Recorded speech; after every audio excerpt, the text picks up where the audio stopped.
Prince ছবির শুটিংয়ের পর ২ সপ্তাহের বিরতি, এরপরই শুরু হবে রকস্টার এর কাজ। শাকিব খানের ঈদুল আজহার এই ছবিতে নায়িকা থাকছেন দুজন।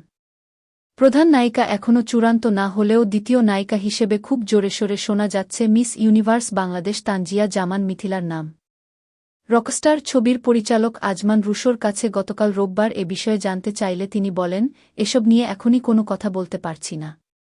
২-৩ দিনের মধ্যে আমরা দ্বিতীয় নায়িকার নাম আনুষ্ঠানিকভাবে ঘোষণা করব। চূড়ান্ত হওয়ার আগে এ নিয়ে কিছুই বলতে পারছি না। তানজিয়া মিথিলাও এ বিষয়ে একেবারে চুপ। শুধু জানালেন, সবকিছু চূড়ান্ত হোক, তবেই সিনেমা নিয়ে কথা বলতে পারব। তানজিয়া মিথিলাও এ বিষয়ে একেবারে চুপ। শুধু জানালেন, সবকিছু চূড়ান্ত হোক, তবেই সিনেমা নিয়ে কথা বলতে পারব।